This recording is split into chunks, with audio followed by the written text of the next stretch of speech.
Bonjour et bienvenue dans le blog de la transmission d'entreprise. Aujourd'hui, 8e et dernier levier de valeur de votre PME.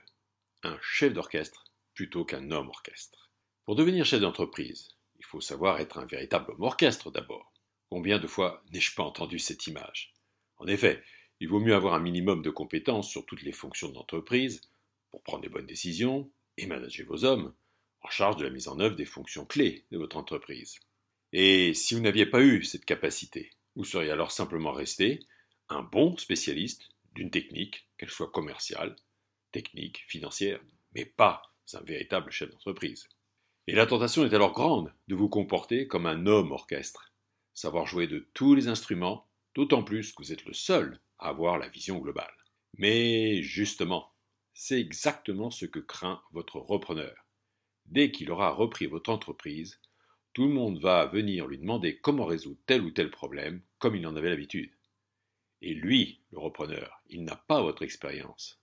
Donc la seule bonne solution, pour maintenant déjà, et a fortiori le jour où vous céderez votre entreprise, c'est de consigner et actualiser toutes les méthodes, règles de gestion, procédures, bonnes pratiques pour traiter les problèmes récurrents de votre activité, que ce soit avec les clients, avec les fournisseurs ou dans toutes les fonctions internes.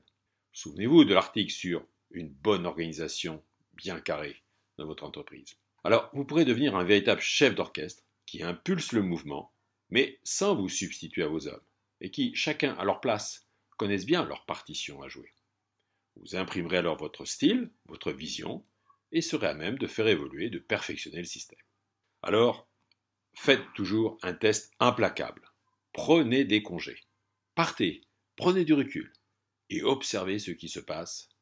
Normalement, votre entreprise doit continuer à tourner correctement et vos collaborateurs doivent savoir prendre des décisions qui s'imposent à votre goût. Et si ce n'est pas le cas, faites le point à votre retour avec vos collaborateurs et améliorez les règles de gestion, de décision, de façon à ce que cela ne se reproduise pas. Eh bien, partez à nouveau et constatez les progrès, et ainsi de suite. Le jour où vous céderez votre PME, votre entreprise pourra au moins continuer sur sa vitesse de croisière indépendamment de vous. Ce sera à votre repreneur de pérenniser ce mode de management, de l'enrichir à sa façon, compte tenu de ses propres orientations, mais toujours en sécurisant les acquis. Et vous, de ce fait, vous vous habituerez à vous séparer de votre entreprise, ce qui, avouons-le, est quand même bien un des grands objectifs de votre préparation à la transmission. Conclusion.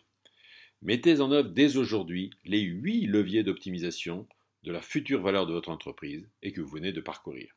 Plus vous progressez sur chacun d'eux, plus vous aurez de facilité à vendre votre PME et à un juste prix.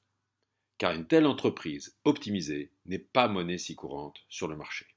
Merci de votre intérêt pour cette série d'articles. Jacques Jourdi, et à la semaine prochaine.